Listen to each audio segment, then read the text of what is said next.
Perkenalkan, nama saya Maria Sadriana, NIM 19104168851. Jurusan Manajemen dengan mata kuliah Perilaku Organisasi. Hari tanggal Senin 8 November 2021. Kelas A1 dengan dosen Bapak Adi Mursalin, SEMM. Baik, di sini saya akan menjawab pertanyaan-pertanyaan ujian tengah semester ganjil 2021-2022. Pertanyaan pertama, jelaskan apa yang dimaksud dengan perilaku organisasi. Jawaban saya, perilaku organisasi adalah suatu bidang studi terapan yang mempelajari tingkah laku manusia atau perilaku manusia dalam suatu organisasi, baik manusia dalam kapasitasnya sebagai individu maupun manusia sebagai kelompok, serta hubungan antara manusia dan variabel yang relevan dengan organisasi dalam rangka meningkatkan efektivitas organisasi. Lalu pertanyaan yang kedua, jelaskan perilaku organisasi menurut para ahli. Jawaban saya, yang pertama menurut Robbins dan Judge pada tahun 2008, yaitu perilaku organisasi adalah bidang studi yang menyelidiki pengaruh yang dimiliki oleh individu, kelompok, dan struktur terhadap perilaku dalam organisasi, yang bertujuan menerapkan ilmu pengetahuan guna meningkatkan keefektifan suatu organisasi. Lalu yang kedua, menurut Toha pada tahun 2014, mengemukakan bahwa perilaku organisasi adalah suatu studi yang menyangkut aspek-aspek tingkah laku manusia dalam suatu organisasi atau suatu kelompok tertentu. Yang ketiga, menurut Handoko pada tahun 2000, mengatakan bahwa perilaku organisasi atau organization behavior pada hakikatnya mendasarkan kajiannya pada ilmu perilaku itu sendiri atau akar ilmu psikologi, yang dikembangkan dengan pusat perhatiannya pada tingkah laku manusia dalam organisasi. Lalu yang keempat, menurut Mullins pada tahun 2005, mengatakan bahwa perilaku organisasi sebagai studi dan pemahaman tentang perilaku individu dan kelompok dan pola struktur untuk membangun peningkatan kinerja dan efektivitas organisasi. Lalu yang kelima, menurut George dan Jones pada tahun 2002, mengatakan bahwa perilaku organisasi adalah sebagai studi tentang berbagai faktor yang mempengaruhi tindakan individu dan kelompok dalam organisasi serta bagaimana organisasi mengolah lingkungannya. Lalu yang keenam, menurut Jordan pada tahun 2002, mengatakan bahwa perilaku organisasi adalah konsep-konsep dan teori-teori yang dapat membantu orang memahami, menganalisis, dan menjelaskan perilaku dalam organisasi. Lalu yang ketujuh, menurut Greenberg dan Byron pada tahun 2003 mengatakan bahwa perilaku organisasi merupakan bidang bersifat multidisiplin yang membahas perilaku organisasi sebagai perilaku individu, kelompok, dan organisasi. Pertanyaan yang ketiga, sebutkan dan jelaskan tujuan mempelajari perilaku organisasi. Jawaban saya, menurut M. Sishen dan Glino pada tahun 2008 menyatakan tujuan mempelajari perilaku organisasi adalah sebagai berikut. Yang pertama, untuk dapat memahami dan menjelaskan kejadian-kejadian yang terjadi dalam organisasi. Yang kedua, mempelajari perilaku organisasi untuk dapat meramalkan dan menjelaskan kejadian-kejadian yang terjadi dalam organisasi. Yang ketiga, mempelajari perilaku organisasi adalah untuk mengendalikan perilaku-perilaku dalam organisasi. Lalu pertanyaan yang keempat, terdapat beberapa bidang ilmu yang memberikan kontribusi dalam pengembangan ilmu perilaku organisasi. Sebutkan dan jelaskan bidang-bidang ilmu yang dimaksud. Mengapa ilmu tersebut berkontribusi terhadap perilaku organisasi? Jawaban saya, beberapa ilmu yang ikut memberikan kontribusi dalam perkembangan dari ilmu perilaku organisasi adalah yang pertama, psikologi, yaitu ilmu yang memberikan sumbangan terhadap perilaku organisasi, terutama dalam hal pemahaman tentang perilaku individu dan organisasi. Psikologi, terutama pada psikologi organisasi, mencoba untuk memahami, meramalkan, dan mengendalikan perilaku seseorang dalam organisasi. Lalu yang kedua, sosiologi, yaitu ilmu sosiologi membahas tentang sistem sosialisasi, dan interaksi manusia dalam suatu sistem sosial. Sumbangan ilmu sosiologi terhadap perilaku organisasi, terutama pemahaman tentang perilaku kelompok di dalam organisasi. Lalu yang keempat, antropologi, yaitu ilmu antropologi dan memiliki kebiasaan. Yaitu ilmu antropologi mempelajari tentang interaksi antara manusia dan lingkungannya. Manusia hidup dalam kelompok dan memiliki kebiasaan-kebiasaan dan nilai-nilai yang dianut, yang disebut dengan kultur atau budaya. Budaya diwujudkan dalam simbol-simbol kebersamaan kelompok yang direfleksikan dalam bentuk bahasa dan keyakinan. Demikian juga organisasi membentuk budaya tersebut untuk mempengaruhi pola pikir dan perilaku anggota organisasi. Yang keempat, politik, sejarah, dan ekonomi, yaitu ketiga bidang ilmu ini juga ikut memberikan sumbangan dalam perkembangan ilmu perilaku organisasi. Politik itu sumbangan dari ilmu politik, terutama dalam proses mempengaruhi pengalokasian wewenang dan pengelolaan konflik. Ilmu sejarah memberikan sumbangan tentang sejarah dari pimpinan-pimpinan besar di masa lampau atau keberhasilan dan kegagalan. Sumbangan dari ilmu ekonomi mencoba menjelaskan perilaku individu ketika mereka dihadapkan pada suatu pilihan, yaitu dalam proses pengambilan keputusan. Bidang ilmu tersebut berkontribusi terhadap perilaku organisasi karena ilmu tersebut merupakan ilmu yang mempelajari setiap aspek-aspek yang ada pada perilaku suatu organisasi. Pertanyaannya nomor 5. Mengapa perilaku organisasi penting dipelajari oleh mahasiswa manajemen? Apakah perilaku organisasi juga perlu dipelajari oleh manajer sumber daya manusia di suatu perusahaan? Kenapa? Jawaban saya, karena manajemen merupakan bagian yang dapat mengelola individu maupun kelompok dalam memahami sikap dan perilaku orang yang berbeda-beda dalam satu organisasi. Karena hal itu perlu dipelajari agar pihak organisasi bisa berjalan secara efektif. Lalu yang berhubungan dengan manajer, itu perlu karena dengan mempelajari perilaku organisasi, para manajer diharapkan dapat mempelajari perilaku organisasi. Karena sangat penting dalam membantu para manajer untuk memperbaiki, mendorong, atau merubah perilaku kerja baik individu, kelompok, maupun organisasi secara keseluruhan untuk mencapai tujuan organisasi dengan mempelajari perilaku organisasi. Maka, para manajer memiliki keterampilan untuk menangani perilaku pegawainya untuk dapat bekerja dengan baik, sehingga dapat mencapai tujuan efektivitas organisasi. Pertanyaannya nomor 6, sebutkan prinsip-prinsip dalam perilaku organisasi. Jawaban saya, menurut Toha pada tahun 2014 bahwa terdapat prinsip-prinsip perilaku organisasi antara lain. Yang pertama, prinsip manusia berbeda perilakunya. Yang kedua, prinsip bahwa manusia mempunyai kebutuhan yang berbeda.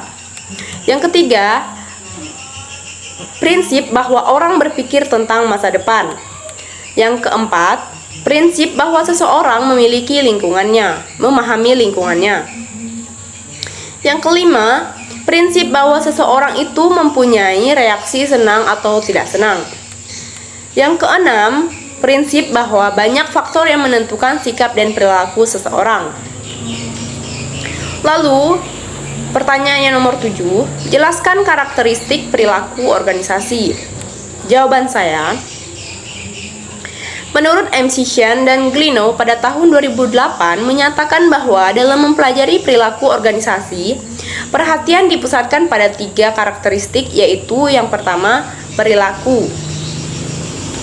Yang fokus dari perilaku organisasi dan perilaku individu dalam organisasi. Untuk dapat memahami perilaku organisasi, maka harus mampu memahami perilaku berbagai individu dalam organisasi. Yang kedua, struktur, yaitu struktur dari organisasi dan kelompok. Struktur berkaitan dengan hubungan yang bersifat tetap dalam organisasi. Bagaimana pekerjaan-pekerjaan dalam organisasi dirancang, bagaimana perilaku organisasi atau orang-orang dalam organisasi, serta efektivitas dari organisasi tersebut. Lalu yang ketiga, proses, yaitu proses organisasi berkaitan dengan interaksi yang terjadi antara anggota organisasi. Proses organisasi antara lain meliputi komunikasi, kepemimpinan, proses pengambilan keputusan, dan kekuasaan. Salah satu pertimbangan utama dalam merancang struktur organisasi yang efektif adalah agar berbagai proses tersebut dapat dilakukan dengan efektif dan efisien. Lalu pertanyaan yang ke-8, coba Anda jelaskan pendekatan-pendekatan dalam perilaku organisasi. Menurut Winardi pada tahun 2003 mengatakan bahwa adanya interaksi atau hubungan antar individu dalam organisasi. Maka penelaahan terhadap perilaku organisasi haruslah dilakukan melalui pendekatan, yaitu yang pertama, pendekatan sumber daya manusia atau suportif, yaitu untuk membantu pegawai agar berprestasi lebih baik, menjadi orang yang lebih bertanggung jawab, dan kemudian berusaha menciptakan suasana di mana mereka dapat menyumbang sampai pada batas kemampuan yang mereka miliki, sehingga mengarah kepada peningkatan keefektifan pelaksanaan tugas. Yang kedua, pendekatan kontingensi, yaitu pendekatan kontingensi mengandung pengertian bahwa adanya lingkungan yang berbeda menghendaki praktek perilaku yang berbeda pula untuk mencapai keefektifan. Lalu pendekatan yang ketiga, pendekatan produktivitas, yaitu pendekatan produktivitas sebagai ukuran seberapa efisien suatu organisasi dapat menghasilkan keluaran yang diinginkan. Jadi, produktivitas yang lebih baik merupakan ukuran yang bernilai tentang seberapa baik penggunaan sumber daya dalam masyarakat. Lalu, pendekatan yang keempat, pendekatan sistem, terutama diterapkan dalam sistem sosial, di mana di dalamnya terdapat seperangkat hubungan manusia yang rumit yang berinteraksi dalam banyak cara. Ini berarti dalam mengambil keputusan, para manajer harus mengkaji hal-hal di luar situasi langsung untuk menentukan dampak terhadap sistem yang lebih besar, sehingga memerlukan analisis biaya dan manfaat atau cost-benefit analysis. Pertanyaan yang ke-9, apa yang Anda ketahui tentang perilaku individu dan nilai-nilai? Perilaku individu adalah pengetahuan, sikap, dan tindakan individu, baik yang tampak maupun yang tidak tampak, yang dipengaruhi oleh lingkungan, baik lingkungan keluarga, masyarakat, adat istiadat, dan budaya, serta lingkungan di mana dia berada. Lalu, nilai adalah segala sesuatu yang baik, berguna atau berharga bagi kehidupan manusia atau individu, sehingga dijadikan pedoman dan membantu perilaku sehari-hari. Dengan perkataan lain, nilai adalah sebuah konsep yang bersifat abstrak serta dijadikan patokan perilaku individu. Lalu pertanyaan yang ke-10, ada 2 faktor yang membentuk perilaku individu, sebutkan dan jelaskan. Jawaban saya, ada 2 faktor yang membentuk perilaku individu menurut Noto Atmojo pada tahun 2010 sebagai berikut. Yang pertama, faktor internal, yaitu semua faktor yang berasal dari dalam diri individu seperti motivasi, persepsi, minat, kebiasaan, dan sebagainya, yang mendorong individu berperilaku. Lalu faktor eksternal, yaitu faktor yang berasal dari luar diri individu seperti sosial, budaya, politik, dan lingkungan lainnya yang membentuk perilaku individu. Lalu pertanyaan yang ke-11, jelaskan hubungan antara perilaku individu dengan nilai-nilai, berikan contoh dalam penjelasan Anda. Jawaban saya, perilaku individu adalah sikap yang terlihat maupun yang tidak terlihat yang ada pada setiap individu, yang dipengaruhi oleh lingkungan keluarga, masyarakat, adat istiadat, sosial, ataupun tempat di mana dia berada. Contohnya, seseorang mahasiswa yang berada di lingkungan kampusnya akan berperilaku sopan sesuai ketentuan atau peraturan yang berlaku di lingkungan kampusnya itu sendiri. Lalu pertanyaan yang ke-12, apa yang dimaksud dengan keberagaman dalam organisasi? Jelaskan jawaban Anda. Jawaban saya, Menurut saya, keberagaman dalam organisasi mencakup beberapa aspek keberagaman seperti keberagaman dalam hal agama, ras, budaya, adat istiadat. Karena dalam organisasi tentu ada individu-individu yang membentuk organisasi itu sendiri. Nah, dari individu-individu inilah keberagaman itu muncul, entah dari segi agama, sosial, budaya, dan ras. Lalu yang pertanyaan yang ke-13, sebutkan dan jelaskan jenis keberagaman dalam organisasi. Menurut Reiners pada tahun 2020, sejumlah faktor yang menentukan keanekaragaman yang disebabkan perbedaan individu yang umumnya dipertimbangkan saat membahas keragaman dalam organisasi. Dengan 34 jenis karakteristik keanekaragaman teratas dari sejumlah karakteristik lainnya. Yang pertama, cacat kognitif fungsi.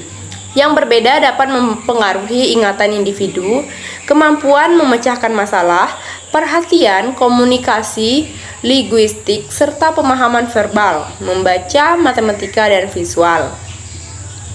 Lalu yang kedua, kemampuan fisik dan cacat tubuh, yaitu mempekerjakan individu dengan berbagai disabilitas dan pengalaman tidak hanya akan membantu tim Anda membangun lingkungan yang lebih beragam dan inklusif, tetapi juga membawa perspektif dan ide unik untuk membantu perusahaan Anda menjangkau pasar pelanggan dan klien yang lebih luas. Lalu kesehatan mental. Kesehatan karyawan menjadi tren utama dalam ruang sumber daya manusia. Tetapi terlalu sering kesehatan mental diabaikan tanpa didukungnya dan sumber daya untuk mencari dan menerima bantuan yang dibutuhkan karyawan. Lalu yang keempat, keanekaragaman syaraf. Keanekaragaman syaraf seperti yang didefinisikan oleh Simposium Nasional tentang Keanekaragaman Syaraf adalah konsep di mana perbedaan neurologis harus diakui dan dihormati sebagai variasi manusia lainnya. Perbedaan ini dapat mencakup yang berlabel dyspraxia, disleksia, attention deficit, hyperactivity disorder, dyscalculia, autistic spectrum, syndrome, dan lainnya. Lalu yang kelima, perilaku dan keanekaragaman. Setiap orang memiliki tingkah laku dan pola perilaku unik yang mereka kembangkan sepanjang hidup mereka. Lalu yang keenam, kepribadian dan gaya berpikir. Berbagai kepribadian dan gaya berpikir yang berbeda di tempat kerja dapat membawa situasi stres dan kreatif yang unggul. Lalu yang ketujuh, latar belakang budaya. Ada sejumlah faktor yang membentuk budaya yang berbeda, termasuk makanan tradisional, bahasa, agama, dan adat istiadat. Lalu yang kedelapan, letak geografis. Lokasi geografis memainkan peran utama dalam budaya, bahasa pendidikan, peran sosial, status sosial ekonomi, kepercayaan dan ideologi yang dianut dan dipahami seseorang. Lalu yang kesembilan, bahasa. Linguistik dan aksen bahasa. Linguistik dan aksen dapat memainkan peran penting dalam kemampuan seseorang untuk mendapatkan dan mempertahankan pekerjaan. Yang ke-10, etnis. Pada faktor biologis, etnilitas didasarkan pada perilaku yang dikaitkan dengan budaya, sejarah kebangsaan, warisan, pakaian, adat istiadat, bahasa, leluhur, dan latar belakang geografis.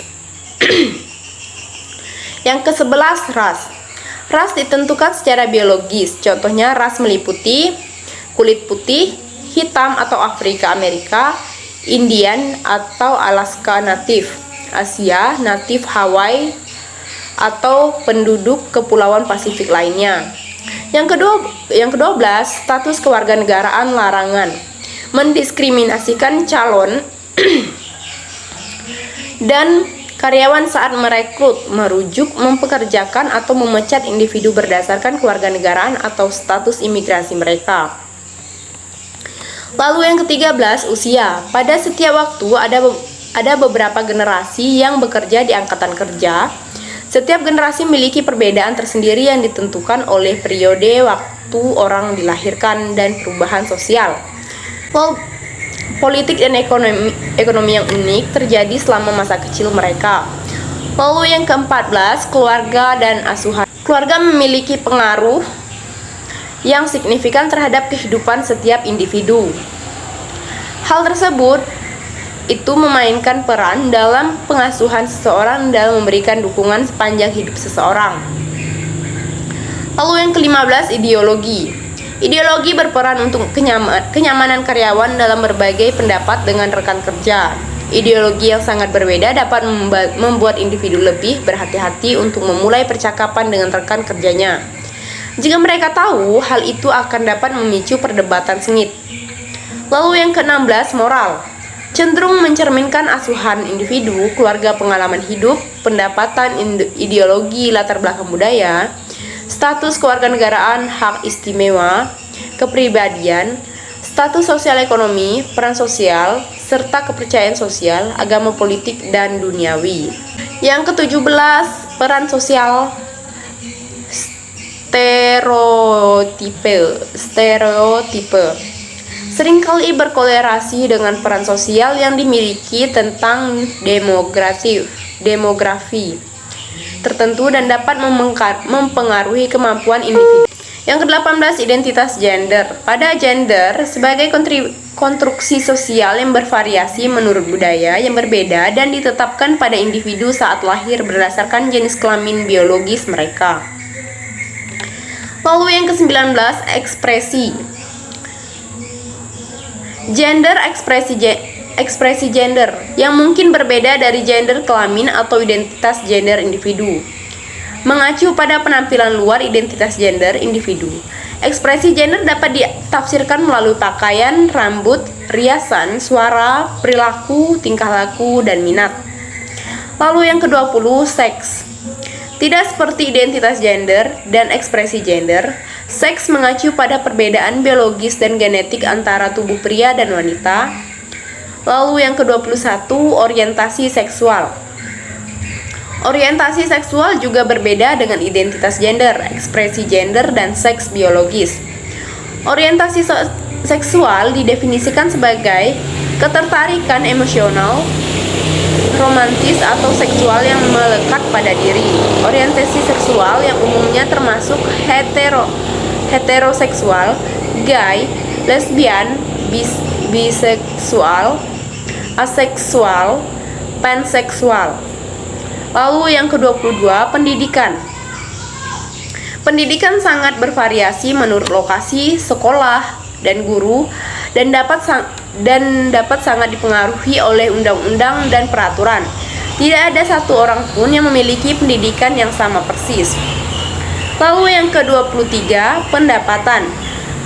Penghasilan memainkan peran utama dalam kehidupan setiap individu sejak lahir dan selama mereka dibesarkan.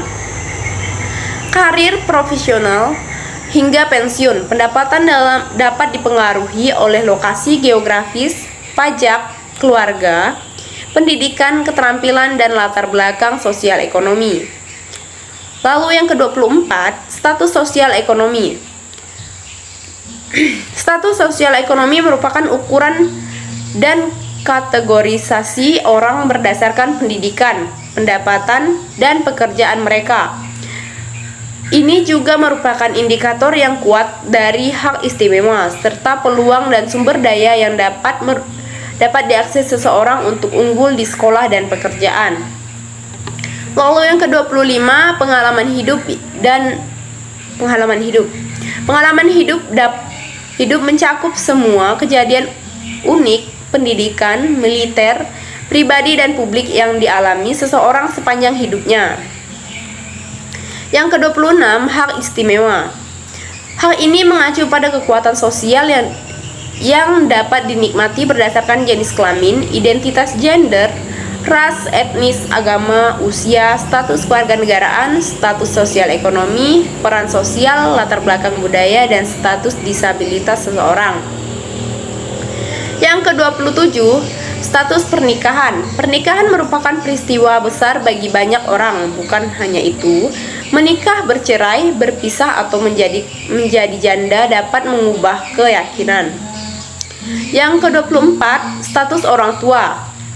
Pemberi kerja dapat mendukung orang tua yang bekerja dengan memberikan manfaat seperti jam kerja yang fleksibel, tunjangan pengasuhan anak, cuti orang tua, dan bantuan adopsi untuk meringankan tantangan yang dihadapi orang tua yang bekerja. Yang ke-29, pengalaman militer.